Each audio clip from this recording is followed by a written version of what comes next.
السلام عليكم ورحمة الله وبركاته، ازيكم يا حبايبي؟ يا رب تكونوا بخير. النهاردة هنعمل مع بعض صينية جلاش مميزة جدا، اقتصادية جدا، بحشوة رهيبة، هتغنيكي جدا عن اللحمة.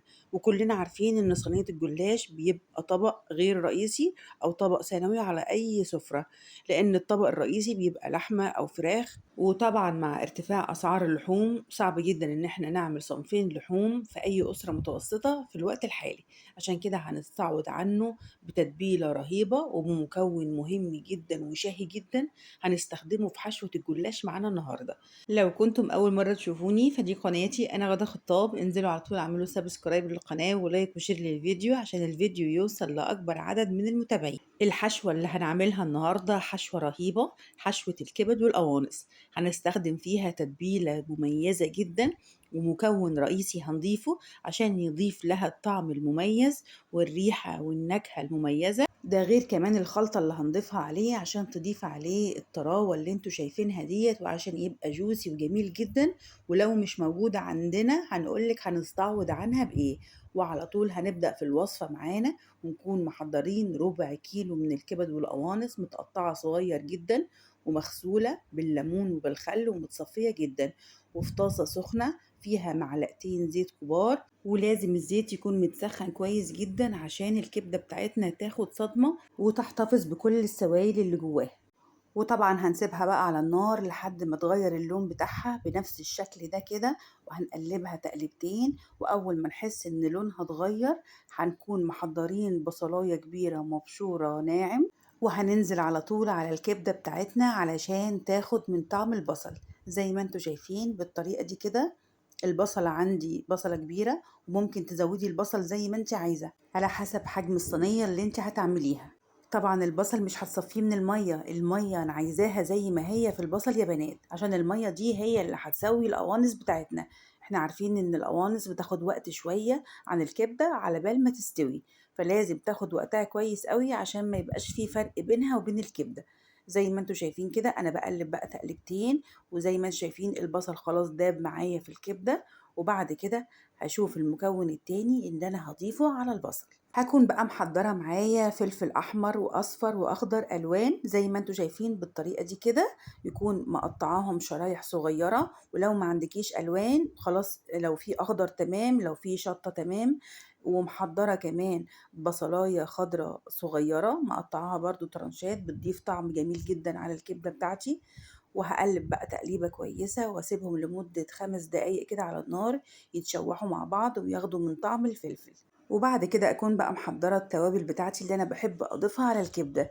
انا محضرة بهارات لحمة ومحضرة قرفة وتوم باودر وبصل باودر وبابريكا، او هضيفهم على طول على الخلطة بتاعتي. انتي شوفي التوابل اللي بتحبي تضيفيها ايه عشان بتحبي الطعم المميز بتاعها وضيفيها. دي ملهاش خلطة معينة او توابل معينة، اللي انتي بتحبيه ضيفيه. هتلاقي بقى ما شاء الله الريحة بقت تحفة جدا، مش هتصدقي جمالها. الخلطة دي مع الفلفل والبصل والتوابل بتاعتك هتخلي ريحتها جميلة جدا، هتوصل معاكي لآخر الشارع. بعد كده هكون محضرة طماطمية صغيرة مقطعاها مكعبات. دي بقى في آخر خطوة، لأن أنا عايزة الطماطم بتاعتي ما تتهريش، عايزاها تفضل مكعبات كده زي ما هي. تقليبة صغيرة وبعدين هطفي بقى عليها النار بعد ما اتأكد انها اتشوحت كويس جدا والمية بتاعتها نشفت جدا وما فيهاش ولا نقطة مية. شايفين تحفة ازاي؟ والالوان بتاعتها خطيرة جدا. ده انت ممكن كمان ده يبقى طبق رئيسي جنب بطاطس محمرة ومخلل وسلطة خضراء، وتكليب العيش يبقى تحفة جدا. ده في يوم كمان كده لوحده من غير لا جلاش ولا اي حاجة.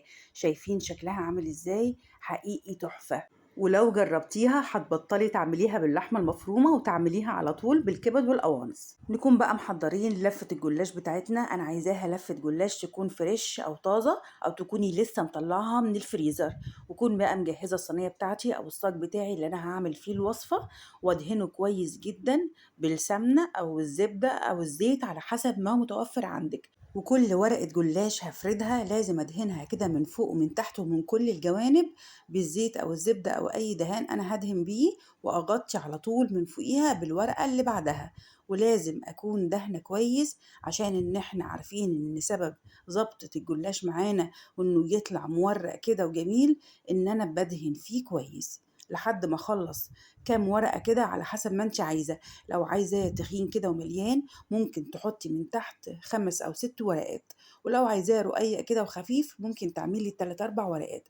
بس احنا عشان الخلطة بتاعتنا تكون مظبوطة لازم تكون من تحت الرقات بتاعة الجلاش تكون حوالي 4 أو 5 ورقات. وبعد كده هفرد طبقة الكبد والقوانص بتاعتي، شايفين جمالها؟ تحفة جدا وخطيرة. ده غير كمان لما تدوقي طعمها كمان هتتأكدي انها احلى مليون مرة من اللحمة المفرومة. طيب في المرحلة دي بقى انت لو عندك جبنة موتزاريلا، لو عندك رومي، لو عندك شيدر وعايزة تزودي تضيفي الإضافة دي من عندك زودي، مفيش خلاص اعمليها زي ما أنا عاملاها كده بالظبط، وهتطلع نتيجتها هايلة جدا ومرضية جدا. بعد كده هكمل بقى باقي الطبقات اللي فوق بالطريقة دي كده. التلات أو 4 ورقات اللي فاضلين هنضيفهم، وبرضو هدهن ما بين كل ورقة وورقة دهان زي ما احنا شايفين.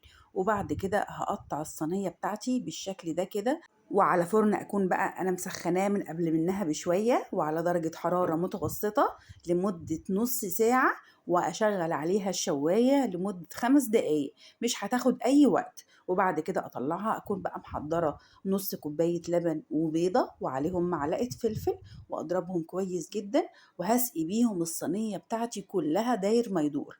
طيب ولو ما عنديش لبن ولو ما عنديش بيضة، هطلع الصينية بتاعتي واروح لفاها كويس جدا بورقة فويل، ولو ما فيش ورقة فويل هتلفيها بفوطة نظيفة ربع ساعة بس لحد ما تطرى كده من البخار اللي طالع من الصينية، وهتبقى برضو جوسي وطرية وطعمها تحفة. وزي ما احنا شايفين كده انا بقلب الصينية كده عشان خاطر اللبن والبيض يتوزع كويس جدا في اركان الصينية بتاعتي.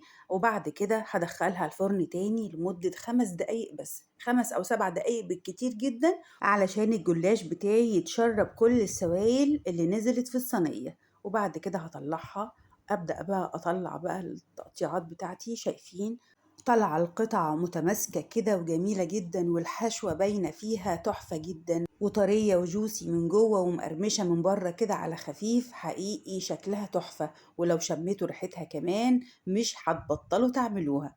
ودي كانت الوصفة بتاعتنا النهاردة، صينية الجلاش بالكبد والقوانص، اقتصادية جدا. ممكن كمان تقدميها جنب أصناف العيد أو كوجبة كده خفيفة كده في العشاء بالليل جنب بطاطس محمرة. شايفين جمالها عامل ازاي؟ أتمنى الوصفة تكون عجبتكم، وأتمنى تكونوا استمتعتوا معايا بوقت الفيديو. ولو الفيديو عجبكم انزلوا على طول اعملوا سبسكرايب للقناة ولايك للفيديو وشير لكل اصحابكم وحبايبكم.